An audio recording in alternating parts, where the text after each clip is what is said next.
jlandkev, aka BusanKevin, just posted a tweet about Ricoh here in Japan cutting 10,000 workers from its huge workforce worldwide. And I read the article, which was fascinating, and they cited that it was the strong yen in the global financial crisis that had brought them to this position. And I'm just picturing in my mind all those people who are losing their jobs. Now, I suspect that most of the people will be outside Japan. I have no idea. But just my gut feeling is that most of those job cuts will be outside Japan. And but anyway, those people that are going to lose their jobs, it's going to be tough. The reason I'm making this video is that I just wanted to tell you how this article touched me in a way that was really deep and kind of hurt. And I'm sure that others who have gone through this type of situation will understand what I mean. I had my own business, as some of you may know. I spent 5 years building that thing up. And at the height there, I had one employee, a good friend of mine, that was right over there. And he's great.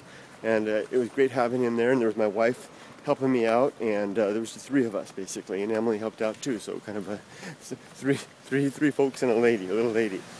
And things were going good. It took all those years to build up the business. Things were moving along. We were getting profitable, and I could see the light at the end of the horizon at the end of the tunnel after all those years of work.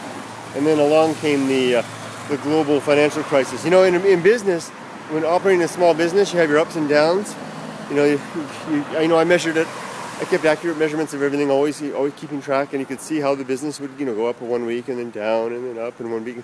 After 5 years, I got used to it, even though I always panicked when it went down. I always got used to it, and I would, train myself to and not worry too much. It would eventually go up. And then one day, I think it was in October. I can't tell you the exact dates. I'll know I'll get it wrong. But I think it was in fall.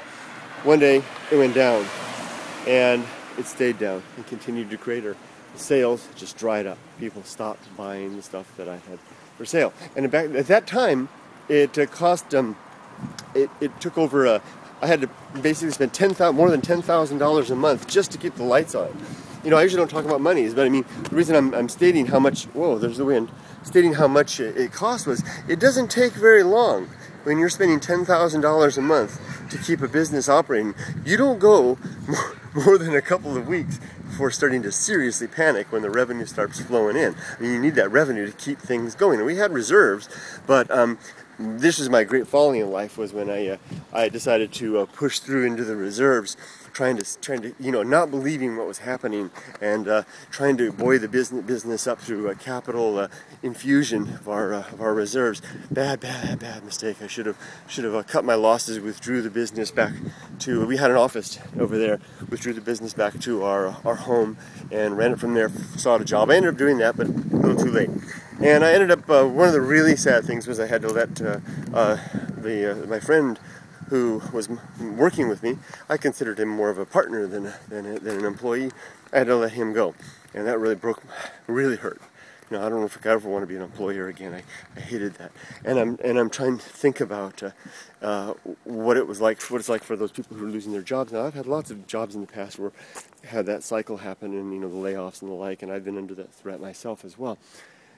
But to read that article that Kevin posted, and to have them cite that the reason we're the global economic crisis, increased competition from abroad, and the strong yen, man, that strong yen nailed me bad. Operating with an X% profit margin, and then to see that very profit margin evaporate away in the course of 6 months or so, and to never recover, and to go down even further still. It wiped me out. If it hadn't been for the economic shutdown, crisis, slowdown, the yen alone would have wiped us out. And to have the double whammy of both of them, I can hardly believe that we're still standing. So, my heart's out to all of those who are struggling right now, who are going to be losing their jobs with Panasonic. With Ricoh, and also with Panasonic, who announced 17,000 jobs reduction, and plus the people back in my own country. So many people back in my own country. My brother Lyle tells me about all the people that are losing their jobs, all the empty houses in his neighborhood, all of the troubles and trials that people are having, and all around the world. This is happening everywhere. And I've gone through it myself. basically I watched 5 years and life savings evaporate away. I'm happy now that I have a secure job and take care of my family. I don't know if I'll ever recover. I don't know if I ever have the will to. I don't know if I have the will to try to do it again. I'm 47. I might just maybe just be time to limp along to the finish line, so to speak. Thanks for posting that article, Kevin. If you're one of those people who are going through this trouble, or you know somebody that's doing that, my heart goes out to you, and let's all stick together, and then let's try to learn from whatever's happening now, so that generations hence do not have to suffer the same thing. But I suspect they will. Okay, take care, everybody. It's time for me to go home and have dinner with my family. Hey, some things are good. A lot of things are good. Barking dogs are good. You guys are good. Bye-bye.